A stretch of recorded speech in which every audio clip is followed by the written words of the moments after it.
સુરત શહેરના ડિંડોલી સ્થિત સણિયા કણદે ગામ પાસે જાહેર માર્ગ પર બિનવારસી હાલતમાં દવાનો મોટો જથ્થો મળી આવતા ચકચાર મચી ગઈ છે। કોઈ અજાણ્યા શખ્સો દ્વારા એક્સપાયરી ડેટવાળી દવાઓનો જથ્થો રોડ પર ફેંકી તેને સળગાવવાનો પ્રયાસ કરવામાં આવ્યો હતો। ઘટનાની જાણ થતાં જ ગામના સરપંચ, પોલીસ અને મેડિકલ અધિકારીઓ સ્થળ પર પહોંચ્યા હતા। દવાનું નિરીક્ષણ કરી તપાસ હાથ ધરતા દવાઓમાં મુખ્યત્વે કેલ્શિયમ અને કફ સિરપ હોવાનું જણાઈ આવ્યું હતું। હાલમાં તો દવાનો જથ્થો કોઈ ખાનગી હોસ્પિટલ કે ક્લિનિકનો હોવાનું મનાઈ રહ્યું છે।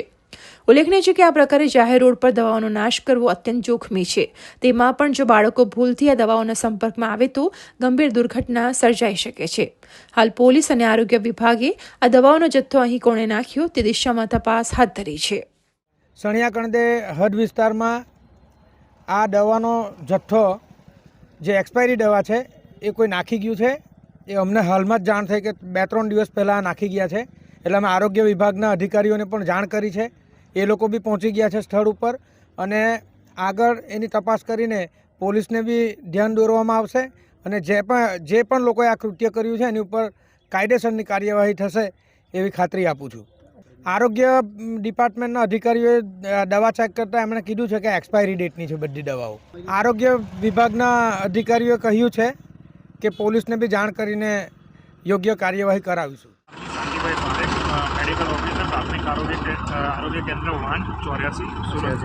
આ દવાઓની પ્રારંભિક તપાસમાં અમને ખબર પડી છે કે આ દવાઓ પ્રાઇવેટ પરચેઝમાંથી છે, જેવી કે પ્રાઇવેટ મેડિકલમાંથી યા પ્રાઇવેટ ક્લિનિકમાંથી લીધેલી હશે ને જે 2022-2021ની એક્સપાયર ડેટની દવાઓ છે, જેમાં કેલ્શિયમ અને કફ સિરપ છે, એન્ટીબાયોટિક છે, થોડાક ઇન્જેક્શનો બી છે, જેનો ઉપયોગ શરદી ખાંસી માટે, શક્તિ માટે તથા ઇન્ફેક્શન નિવારવા માટે થાય છે। કે આ દવાના નાશથી જે ધુમાડો જાય છે, જે આસપાસના રહેણાંક વિસ્તારમાં શ્વાસમાં લેવામાં આવે તો બાળકો તથા વૃદ્ધ વડીલોને બી નુકસાન થઈ શકે। આ ઉપરાંત